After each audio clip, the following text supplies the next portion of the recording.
విద్యార్థి లోకానికి మరియు రెండు తెలుగు రాష్ట్రాలలోని ప్రతి ఆంగ్లాభిమానికి మేసడి నమస్కారం ఫ్రెండ్స్. ఈ వీడియోలో మనము బీ ఫార్మ్స్ నేర్చుకోబోతున్నాము. ఇంగ్లీష్ లో అసలు బీ ఫార్మ్స్ ఎన్ని ఉంటాయి, అవి ఎక్కడ వాడాలి, ఎందుకు వాడాలి, ఎలా వాడాలో నేర్చుకోబోతున్నాం. సో టాపిక్ పేరు వచ్చేసి be forms. In English there are 8 be forms. English లో 8 బీ ఫార్మ్స్ ఉంటవి. And, is, are, was, were, be, been and being. 8 be forms ఉంటాయి. ఈ 8 లో ప్రెజెంట్ లో 3 వాడాలి, యామ్, ఈజ్, ఆర్. పాస్ట్ లో 2 వాడాలి, వాజ్, వర్. ఈ బి అనే బీ ఫార్మ్ నేమో ఫ్యూచర్ లో వాడాలి. ఇంకో 2 బీ ఫార్మ్స్ ఉంటాయి, బీన్ అండ్ బీయింగ్. ఈ 2 యాక్టివైజ్ ప్యాసివైజ్ లో వాడుతుంటాం. రైట్. ఈ యామ్, ఈజ్, ఆర్లు, ఈ వాజ్, వర్లు, ఈ బీ గానీ, బీన్ గానీ, బీయింగ్ గానీ అసలు ఎందుకు వాడాలో చూద్దాం ఒకసారి. చూడండి ఫ్రెండ్స్, ఎవరైనా మిమ్మల్ని నీ పేరేం పేరు అని అంటుంటారు. వాట్స్ యువర్ నేమ్ అంటుంటారు. ఐఎమ్ రాజు అంటాం, షీఈ్ స్వాతి అంటాం, హీఈ్ కిరణ్ అంటాం. అంటే to tell our name we should use be forms. మన పేరు చెప్పాలంటే బీ ఫార్మ్స్ కావాలి. బీ ఫార్మ్స్ ఎందుకు నేర్చుకోవాలంటే to tell our names. Next ఎవరైనా హౌ ఓల్డ్ ఆర్ యూ అంటుంటారు, నీ వయసు ఎంత అంటుంటారు. I'm 20 years old, she's 30 years old, he's 10 years old అంటుంటాం. అంటే మన వయసు చెప్పాలంటే కూడా బీ ఫార్మ్స్ కావాలి. ఇంకెవరైనా ఏమంటుంటారు, వాట్స్ యువర్ ప్రొఫెషన్ అంటుంటారు. మీరు డాక్టరా, టీచరా, లాయరా అంటుంటారు. అంటే మన ప్రొఫెషన్ చెప్పాలంటే కూడా బీ ఫార్మ్స్ కావాలి. I'm a teacher, he's a lawyer, she's a doctor, he's conductor, he's a scientist. అంటే ఇట్లా మన యొక్క ప్రొఫెషన్ అని చెప్పాలంటే కూడా బీ ఫార్మ్స్ కావాలి. మనల్ని ఎవరైనా హౌ ఆర్ యూ అంటారు, అంటే నీవు ఇప్పుడు ఎలా ఉన్నావు. ఐఎమ్ ఫైన్ అంటాం, షీఈ్ గుడ్ అంటాం, దే ఆర్ ఫైన్ అంటాం. అంటే మనం ఎలా ఉన్నామో చెప్పాలంటే కూడా బీ ఫార్మ్స్ కావాలి. ఎవరైనా ఫ్రెండ్స్ ఇప్పుడు నువ్వు ఎక్కడున్నావు అంటారు. I'm in Hyderabad, she's in Mumbai, they are in London అంటుంటాం. అంటే మనం పలానా ప్లేస్ లో ఉన్నాము అని ఎవరికైనా చెప్పాలంటే బీ ఫార్మ్స్ కావాలి. ఇంకెవరైనా ఇప్పుడు నువ్వు ఎవరితో ఉన్నావు అంటాం. ఐఎమ్ విత్ మై మదర్ అంటాం, షీఈ్ విత్ హర్ హస్బెండ్ అంటాం, హీఈ్ విత్ హిస్ ఫ్రెండ్స్ అంటాం. అంటే మనం ఇప్పుడు ఎవరితో ఉన్నామో చెప్పాలంటే కూడా బీ ఫార్మ్స్ కావాలి. సో ఇలా రకరకాలుగా నువ్వు ఎలా ఉన్నావు, ఎక్కడ ఉన్నావు, ఎవరితో ఉన్నావు, నీ పేరేంటి, నీ వృత్తి ఏంటి, నీ వయసు ఎంత, నీ ప్రొఫెషన్ ఏంటి, ఇలా రకరకాలుగా ప్రశ్నలకు జవాబులు చెప్పాలంటే బీ ఫార్మ్స్ కావాలి. కాబట్టి బీ ఫార్మ్స్ మనం నేర్చుకోవడం ముఖ్యం. సో ప్రజెంట్ లో యామ్, ఈజ్, ఆర్ లో వాడతారు be forms. Present, past, future. Present లో 3 బీ ఫార్మ్స్ వాడతారు, యామ్, ఈజ్, ఆర్. పాస్ట్ లో 2 వాడతారు, వాజ్ అండ్ వర్. ఫ్యూచర్ లో బీ వాడతారు. బీని సింగిల్ గా కాకుండా విల్ బీ గానీ, మే బీ గానీ, కెన్ బీ గానీ, షుడ్ బి గానీ, మస్ట్ బి గానీ వాడుతుంటారు. చూద్దాం. ఇప్పుడు ప్రజెంట్ లో ఐ తర్వాత ఏమొస్తుంది అంటే, ఈ అబ్బాయి చెప్తాడు, ఐ తర్వాత ప్రజెంట్ లో ఏమొస్తుంది, ఐ యామ్ అనాలి. ఫర్ ఎగ్జాంపుల్, నేను ఇప్పుడు బిజీ ఉన్నాను చెప్పు బేటా. I am busy now. I am busy now అంటే నేను ఇప్పుడు బిజీగా ఉన్నానంటే ఐ యామ్ బిజీ నౌ అనాలి. ప్రజెంట్ లో ఐ తర్వాత యామ్ వస్తుంది. ఇదే వాక్యాన్ని పాస్ట్ లో నేను నిన్న బిజీ ఉన్నానంటే ఏమనాలి, I was busy yesterday. I was busy yesterday. Future లో ఏమనాలి, I will be busy tomorrow. I will be busy tomorrow. నేను ఇప్పుడు బిజీగా ఉన్నానంటే ఐ యామ్ బిజీ అనాలి. నేను నిన్న బిజీ ఉంటే అంటే ఐ వాజ్ బిజీ యెస్టర్డే అనాలి. నేను బిజీ ఉంటాను అంటే I will be busy tomorrow అనాలి.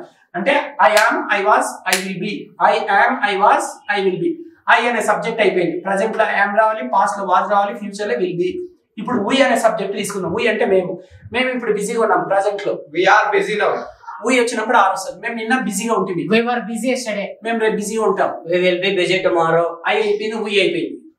ఇప్పుడు యు ఆర్ బిజీ నౌ అంటే మీరు ఇప్పుడు బిజీగా ఉన్నారు. పాస్ట్ లో అయితే యు వర్ బిజీ యెస్టర్డే అంటే మీరు నిన్న బిజీగా ఉంటారు. ఫ్యూచర్ అయితే you will be busy tomorrow. ఇప్పుడు దే అనే సబ్జెక్ట్ తీసుకుందాం. ప్రజెంట్ లో దే ఆర్ బిజీ నౌ అంటే వారు ఇప్పుడు బిజీగా ఉన్నారు. ఇదే వాక్యాన్ని పాస్ట్ లో దే వర్ బిజీ యెస్టర్డే. ఇక్కడ ఆర్ ఉంటే ఇక్కడ వర్ అయింది.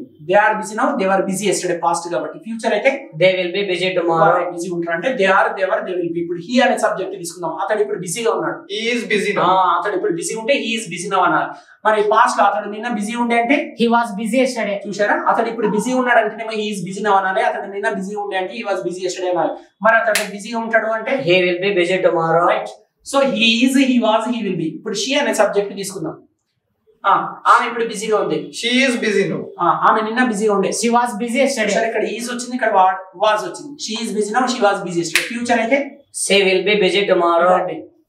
సో ప్రెజెంట్ లో అమెజాన్ లో వాడాలి, పాస్ట్ లో వాజ్ వర్ లో వాడాలి, ఫ్యూచర్ లో విల్ బి వాడాలి. అంటే విల్ బి వాడచ్చు, సిచ్యువేషన్ బట్టి maybe, can be, should be, must be వాడచ్చు. ఒకసారి రివిజన్ చేద్దాం. So present, past, future. నా పేరు ఐ తర్వాత ఏం రావాలి ప్రజెంట్ లో, past I was, will be. Only be forms చెప్పండి, నేను సబ్జెక్ట్స్ చెప్తున్నాను కాబట్టి. ప్రజెంట్ లో ఐ తర్వాత ఏం రావాలి, యామ్. పాస్ట్ లో అయితే వాజ్, విల్ బి. అంటే I am, I was, I will be. Next ఇప్పుడు వీ అనే సబ్జెక్ట్ తీసుకుందాం. ప్రజెంట్ లో, పాస్ట్ లో, ఫ్యూచర్ లో. We are, we were, will be. ఇప్పుడు యు అనే subject. Present are, were, will be. They are, were, will be. He is, was, will be. She is, was, will B.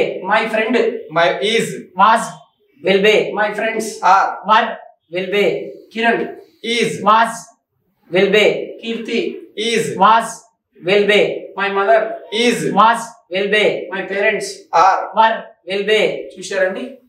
So present లో am is are లో వాడాలి, past లో was were లో వాడాలి, future లో will be వాడాలి. So ఈ వీడియోలో మీరు ఏం నేర్చుకున్నారు ఫ్రెండ్స్ అంటే 8 బీ ఫార్మ్స్ ఉంటాయి ఇంగ్లీష్ లో. ప్రజెంట్ లో 3 వాడతారు అమెజాన్, పాస్ట్ లో 2 వాడతారు వాజ్ అండ్ వర్, ఫ్యూచర్ లోనేమో బీ తీసుకున్నాము. కానీ ఆ బీకి ముందు ఒక మోడల్ వర్బ్ ని జత చేయాలి. ఇంకో 2 బీ ఫార్మ్స్ ఉంటాయి బీన్ అండ్ బీయింగ్, ఆ రెండింటిని యాక్టివేజ్ ప్యాసివేజ్ లో వాడుతుంటాము. ఒక్కోసారి నేను ఉదయం నుంచి బిజీ ఉన్నానంటే I have been busy since morning అంటుంటాం, అంటే బీన్ ఇక్కడ కూడా వచ్చేస్తుంది. సో ఈ వీడియో మీకు చక్కగా అర్థమైందని ఆశిస్తూ నెక్స్ట్ వీడియోలో ఈ బీ ఫార్మ్స్ పైన ప్రశ్నలు ఎలా అడగాలి, జవాబులు ఎలా చెప్పాలో నేర్చుకుందాం. అంతవరకు సెలవు. ఇట్లు మీ విద్యార్థి బృందం మరియు మీ ఏఎస్టీ. నమస్కారం అండి.